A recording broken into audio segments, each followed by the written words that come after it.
ourselves. This is about sustainability because the work that we do really needs us to have self-capacity. And that's going to be talked about in some ways to save time, reduce the rework, and protect staff energy. So as you see, before we dive in, we'd love to hear who's here, where you're coming from. Either it can be organization or location, whatever you would like to share. And then we would love to see what you think about, like, do you have helpful tips? That's kind of what we're sharing here. Or do you like one of the ones we're sharing? I have a feeling Shannon probably has at least an opinion on the ones here, or there's things that we can do. Yes, Yep, right? yep. It's perfect. I mean, yeah. I mean, if you are using them for a dog, they are, that actually is really practical because they're going to tear them up anyway, you know. And so you never know. And depending on what kind of toothpaste, I feel like there's so many flavors out there now. You could really go all out with this. I So, do think my kids have like caramel apple toothpaste right? from the dentist, and it's like Not that I you I maybe don't want to understand. eat it, but they could just, Exactly. you never know. But actually, the third one is, I don't know if you can see Nope. it. That third one, I actually didn't know about, and it actually is one of my favorite tips that is a real one. My son-in-law has told me, like, I never dawned on me to put soap and water in your blender and actually turn it back on. And it will help it get clean all over like the places where it's really difficult to get, especially with the blades are the sharpest. So that is actually a good tip. I really love Yep. it. I would say I actually do that one, and it helps get all the blueberry Yeah, skin right. that is stuck on the outside, whips it right off. I didn't know that. Seriously, until like the kid got into our lives. I was like, wow, okay. So yeah, if you have anything else to share, that'd be really helpful. We love helpful ones or ones that make you laugh. So, okay, so we're just gonna go ahead and dive in today while you're coming in. So here's our agenda for today. We're really going to take a quick overview of how kind of these work efficiencies can help support sustainability for your program and organization. Then we're going to kind of go over some 5 simple work efficiency tips. They look at this called building go-to language and creating templates. And this concept we're going to dive into, it's the MVP concept, mapping one of your annoying kind of workflows that you're thinking about, and the one-stop shop system. And then we're going to shift into self-care. We're just going to dive into it, and we're going to include some things that you might not see before. We're going to actually look at how work design components can really factor into it and personal recovery. And then we'll do some classic self-care kind of tips and tools that you can have. And then we'll talk about our upcoming. So we're going to go ahead and dive in. And as our other webinars we have done before too, these are really go-to slides to kind of think and mull over. So we're just gonna kind of dab into these tips, but you can go back to the slides and kind of think through more, and also just think of other ones that might be helpful. So they're really a good resource kind of tool. Okay, we're going to dive in. So really, again, sustainability is not just about strategic planning or bringing in more funding. Those are important, of course, but sustainability can also come from what you are already are doing in your organization and how to keep it going. So this is where that work efficiency is coming from. So when we're looking at this, we've actually seen some studies those was looking at public health agencies are really dealing with staffing and workload issues, including chronic understaffing, delay in hiring, workload imbalances, burnout, and turnover. And those things can really create this toxic cycle where this productivity decreases, turnover increases, and the staff is really that remains has even more strain on them. So, in the public health workforce example, more than 70% of public health workers reported at least one symptom of burnout, and at least 1 in 5 reported this near constant burnout. So, but on the good side, there's many workers that want to not only stay in the public health field, they want to stay at the agencies they're at. So there's 75% of them that want to really stay. So the question becomes, how do we keep this retention going? How do we help staff keep doing the work they really care about without the systems like draining every energy out of them? And then there's another finding that kind of occurred that's really helpful in thinking about how we can save. it's called the work about work. And if we can reduce that, and what that means is it's the time that you spend managing, finding, tracking, recreating things, clarifying, coordinating work, really is that work about work hours, takes away from the core work that we're all doing. You can actually save if you get those efficiencies down to 5 hours per week or even up to six work weeks per year. So there's a lot of work efficiencies we can actually look at. So we can go ahead and next slide. So public health work is sustained by people when they have enough capacity and when the work is clear enough to repeat, share, and really hand off.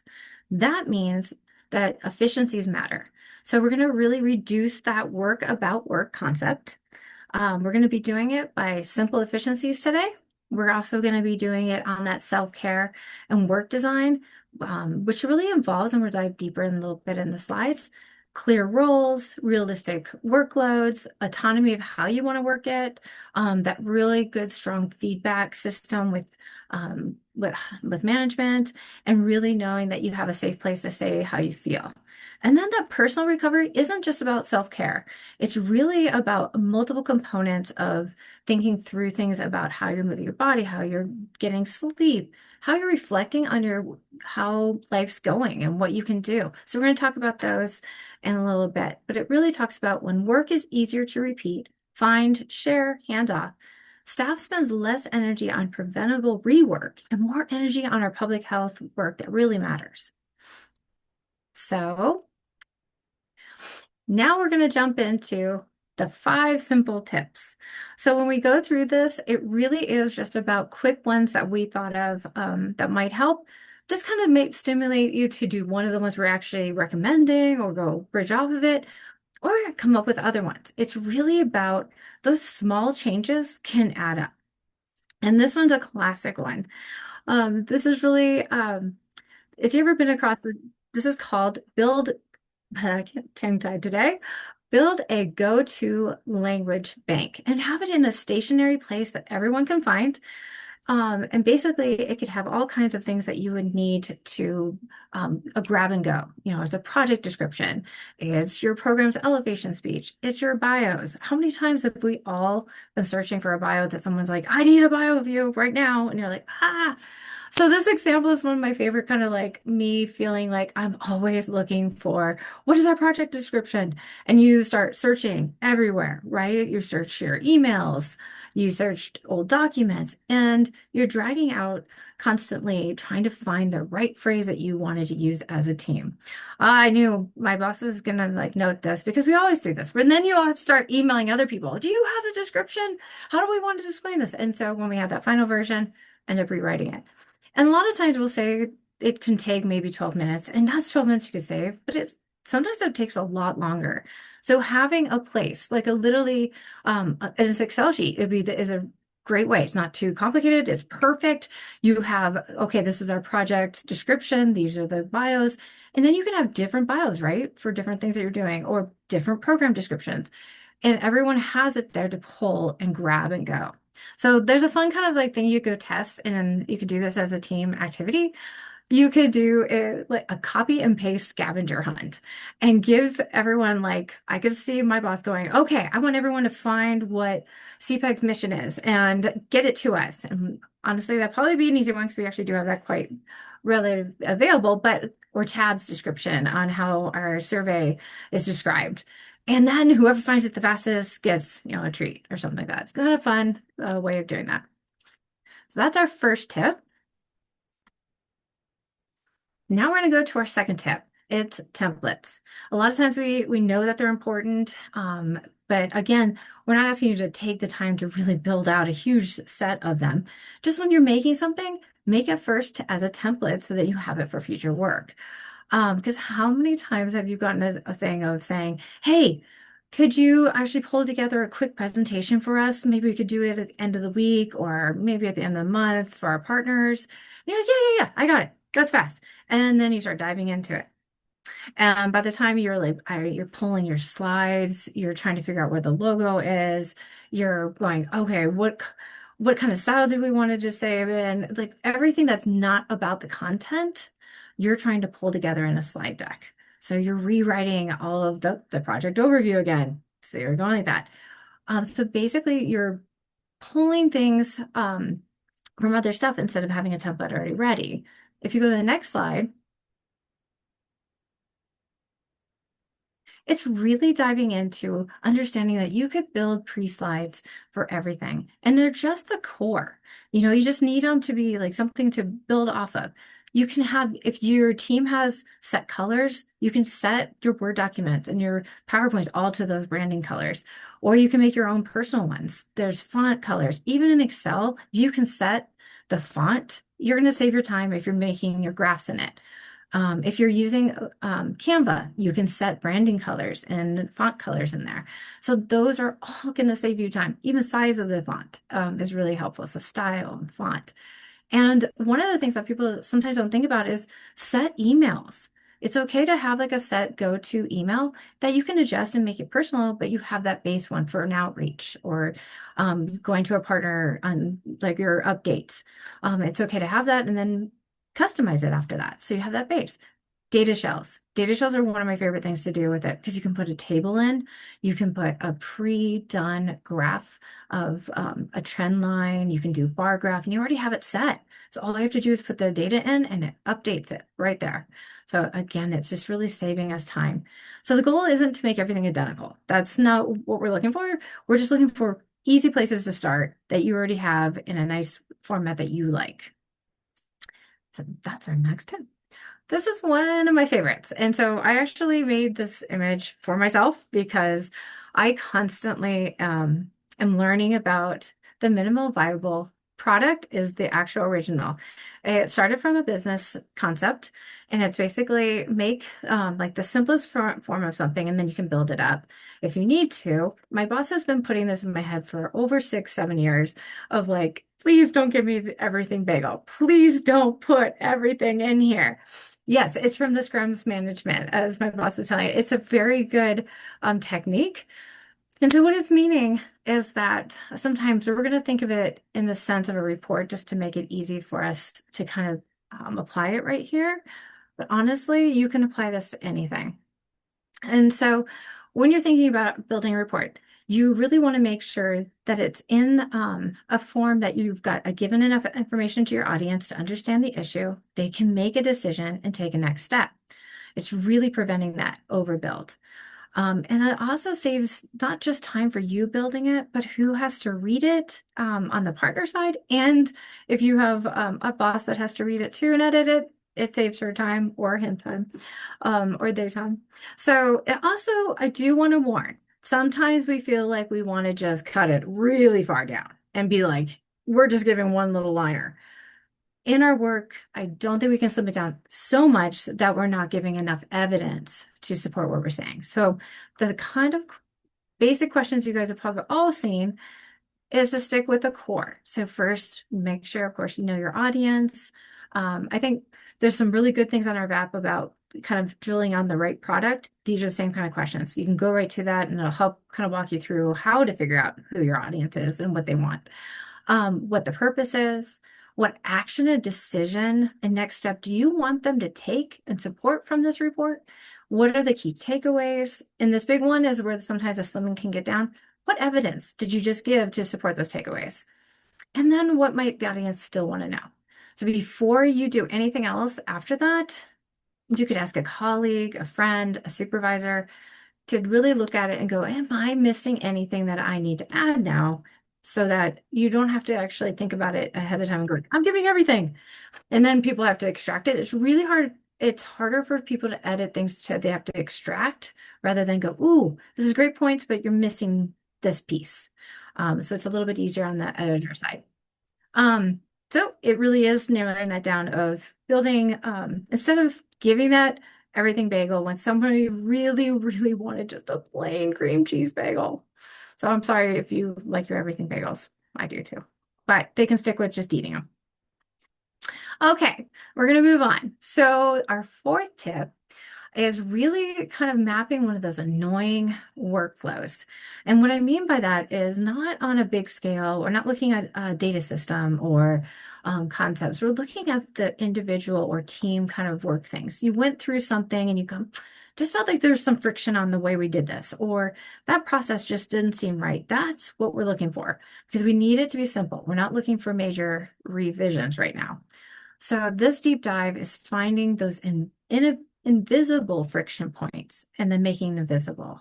So you're taking something simple of what you've done. Just take one of the things that maybe have happened that you're like, our quarterly reporting was a little harder than I thought because, you thought it was supposed to be quick, but it wasn't. And you're like, I wonder. So the first thing you would do here is not a full day. Don't take a huge chunk of time, but just do a reflection. You can do reflection with yourself, or you can do it with the team, and just look at, well, what happened? And then when you map that is really what you're looking at. So here in this example, we're talking about a quarterly report.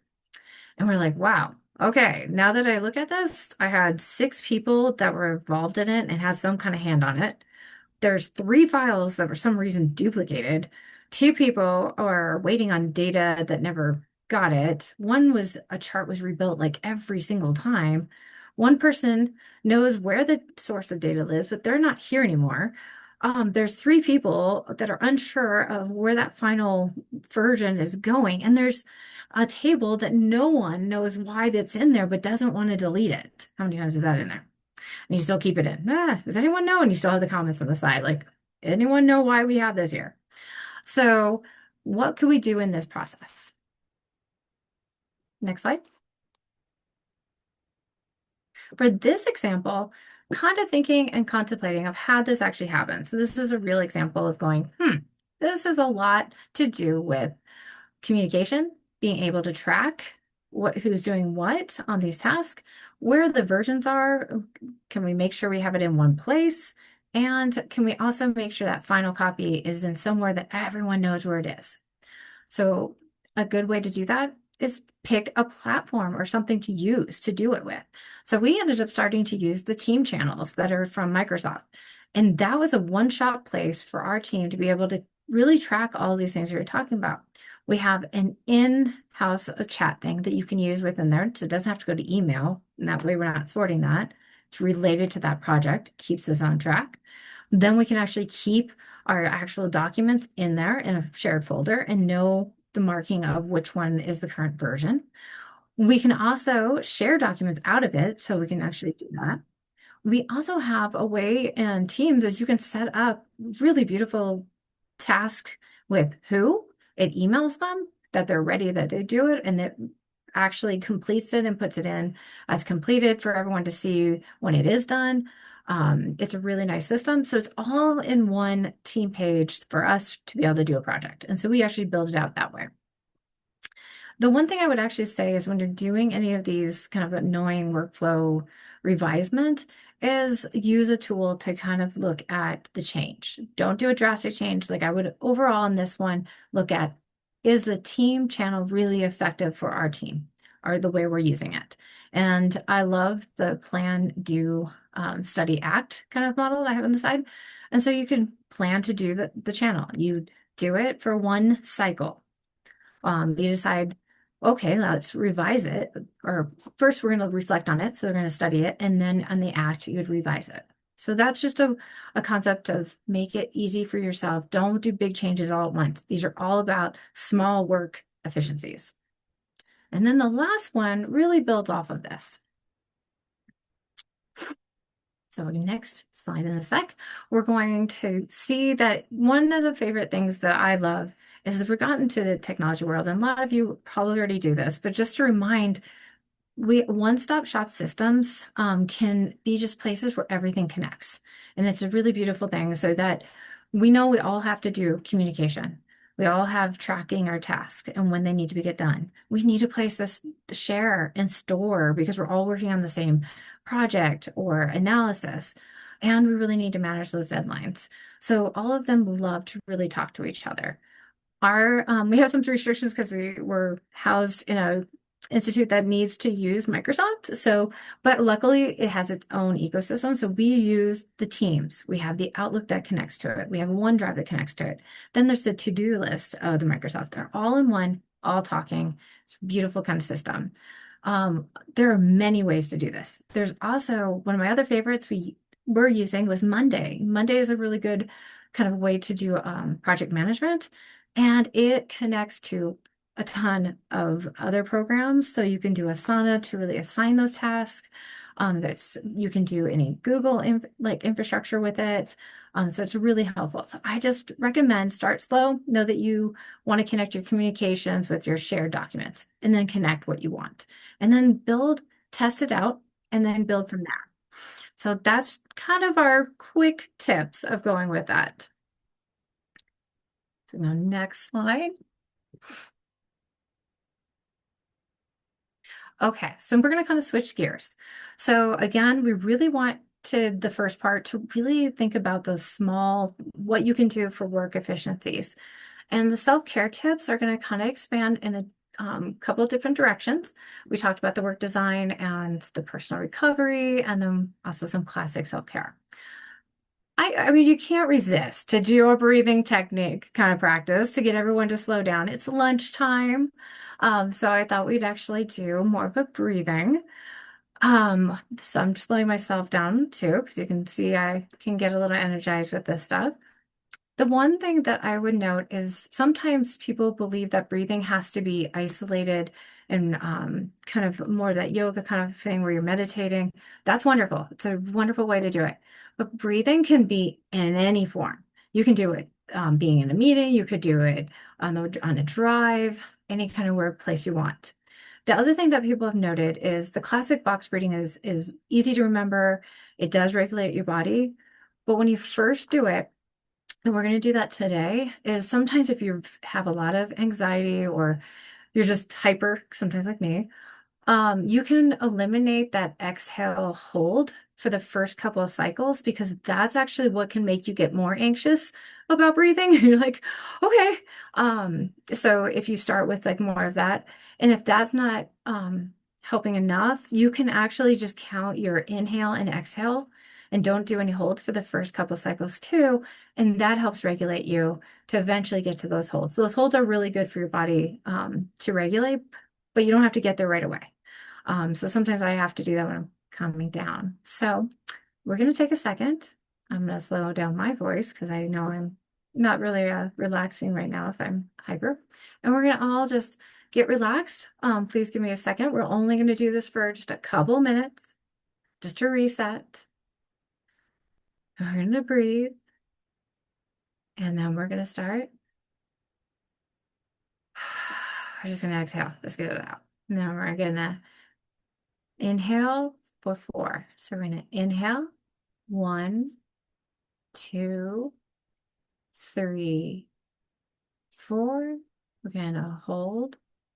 1, 2, 3, 4. We're going to exhale. 1, 2, 3, 4. We're going to inhale. 1, 2, 3, 4. We're going to hold. 1, 2, 3, 4. We're going to exhale. 1, 2, 3, 4. We're going to inhale. Last round. 1, 2, 3, 4. We're going to hold. 1, 2, 3, 4. And exhale. 1, 2, 3, 4. Okay. So thank you for doing that. Makes me feel better. And we're going to now go to our next. So you see my theme of really enjoying my characters. Keeps me, they're busy after doing breathing. But really what this image is, and we're going to jump into in the next one, is really reminding you that as a person, as an employee, and one who has staff, recovery isn't just on someone their self-practice outside of work. That it equally is important that the work design is also as equally there and designed for that peace of mind for people. Or as you can see on my bottom quote, is really that self-care helps people recover, but better systems reduces what they have to recover from. So we're going to go to the next slide. Forgot I'm not doing slides. I was like, but I had the control. So work design practices, and this is coming from public health professional experts of what you can do for yourself as an advocate and also for your staff. And it's really on role clarity has really helped as people know what they own and what they don't. It really helps them to have a peace of mind. So they're not questioning, oh my gosh, I'm in charge of all of this, or it doesn't really matter. So it's really helpful. Realistic workloads. And this is both on knowing the expectations are matching the capacity. And I know internally, we're always constantly checking that balance of, are you okay? Do we need to take something off your plate? Are you, is there enough going on? Do you need more or not more? So sometimes actually, we are usually on the side of overload. But there are times where your staff is like, you know what, I have some more room. I could do something else, and I would really be interested. And then you can really match that expectation and capacity. Autonomy, how people get to work, get their systems. Everyone has a different system, as we just talked about in the work efficiencies. Everyone likes to do their work in slightly different ways, and giving people that autonomy really helps. Psychology safety, really knowing that you can really express how you're feeling about work design or your self-care to your boss, supervisors is really important. And being also that voice, if you're also the supervisor, is making sure you have that room to hear them. Flexible schedules, and that doesn't mean that this has to be like a changing someone's work schedule from 9 to 5 or 9 to or a different schedule, because sometimes we have restrictions on that. It's really allowing them within that time period to also get to decide their schedule of maybe when they eat. Maybe people don't want lunch. Maybe they wanted to do some work during that time because that's how they go. Instead, they love to take a break somewhere at a different time. I know that personally, I do get a little bit of flexibility to do harder work in the morning. That helps me. So letting that flexible schedule can mean a lot of different things. And then we're going to that supportive supervisor. This actually means a lot in the sense that not micromanaging and not being so far removed, you're not getting the feedback. People really like to have some kind of understanding of gauge of, am I doing what's needed? Is this really working? And then having your back when, things, you're talking to partners and going, no, she did a good job. This is what we thought you needed to get done. And kind of having that makes a good camaraderie. The last one we've already talked about is really making those templates and workflows really easier. And then when we go to the next thing, the next slide is really going to talk about personal recovery practices. A lot of times we think of just self-care, but these are constant things we can think about doing on a weekly basis. Again, talking about that breathing. Breathing doesn't necessarily mean meditation, which I think is a really important thing. And like thinking about things, but you can do it anywhere. And breathing really is, there's so many good techniques and why you would use different ones. Movement. It doesn't mean you have to exercise all the time, but just moving your body in the day is so important because sometimes we sit. I'm really bad. I can sit, especially doing analysis, for hours straight, not even moving my body. And so even having a timer to make yourself get up and just stretch is really important. Actually, just even reminding myself like, okay, my posture, I gotta move my shoulders. Sleep, rest, whatever a protective recovery time is for you. Just making sure you have that outside of it. The reflection. This is that kind of place where you could add in if meditation is what you feel like doing, but reflection on anything, just really looking inside you. And one of the ones you could do is what's restoring you for this week? What's draining you for this week? So you can think about that. Kind of evaluating your boundaries. You don't have to do this on a weekly basis, but you could just kind of check it in, making sure that you're keeping your time and not saying yes to everything, and that capacity check in. I think this is a really good one that was suggested is joy boosters. Really, what is making you happy in work and then outside of work? And again, that recovery. And the next thing I would like to talk about is something that sometimes people get to hear about. is managing your energy, not your time. We always hear about, let's just see how much we can fit in a day. And a lot of times, this came actually from many studies, but Harvard is one of them, of really looking at what your current energy level is and kind of what matches that for the work you need to do, and kind of almost redesigning your work day if you can, to some ways of designing it based on energy levels and kind of tips to do it. So this table is just an idea. And again, we were saying that these webinars are just come back, look at them, mull over them, and get an idea, and then you can even expand out of them. So this one shows you're thinking of the type of work, what best level of energy that hits. The next three columns are personal. They're basically how you actually interpret how that energy takes on. Energy, like data, energizes me. I love doing data analysis. I know a lot of people would be like, that totally sucks the life out of me. So I get it. I love writing, but that takes a lot of energy for me. So then it talks about what are the common energy drainers for me, like when I'm doing this, and then strategies to be able to help that. Just to make this not a super long webinar, think about like, ooh, I have a lot of meetings. It does take a lot to talk to people and have that energy. I'm seeing I have back-to-back meetings, and that takes my energy way down. And so maybe there's a way to like shorten the meetings just a little bit to give you that 10-minute break. I know a lot of people have been trying to do that now. Limiting how many Zoom meetings you have compared to in-person meetings, things like that. So the next slide is just going to give you the overall kind of tips of what you can do. Um, and you start off slow. You don't need to be like this deep analysis of yourself. Again, all of these tips are just take it one step at a time. First thing, you kind of just really need to look at tracking your energy. What do you, so take a couple of last past days and note different things. You could either note when in a day where your energy is high and when it's low, when your mental capacity is high, when it's low, the physical, how your social one, because social is still connected to those meetings. So you got to be social and cognitive, right? So you have both of them. So different things. Then look at what is the kind of typical things you're doing in a week, and that how it really is affecting your energy. And so you can start really building slowly that table that you just saw, choosing maybe two things, maybe three, of those common things, and then see where that energy is taking, identify your drains for those activities, maybe pick one better work design strategy to do with it, and then implement it for a week, see if it helps. So it's just a different way to look at your time management. And then the next slide is, I promise we're not going to go into too much detail on this, but I do think that self-care check-ins once in a while are really important.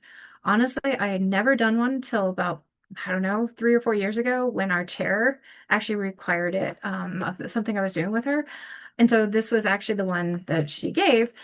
And it really dove in deeper than I thought it would. I thought it would be very simple, like, oh, yeah, yeah, physically I take care of myself. I do that. But there's some really detailed ones of like, when's the last time you've laughed?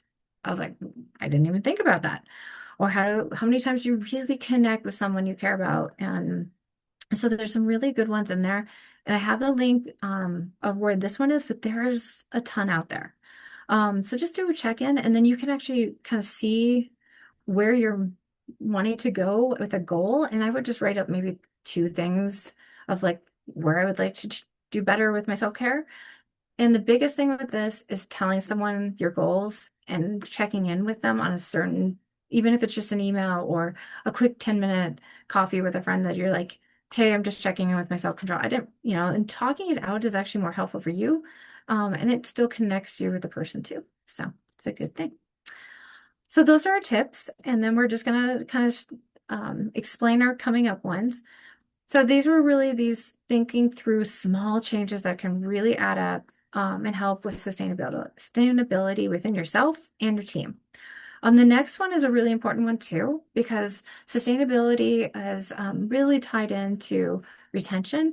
And we know that we do have turnover. It's just things that happen, but we can also make the efficiency really much better on the onboarding and offboarding of those. So there's systems to do.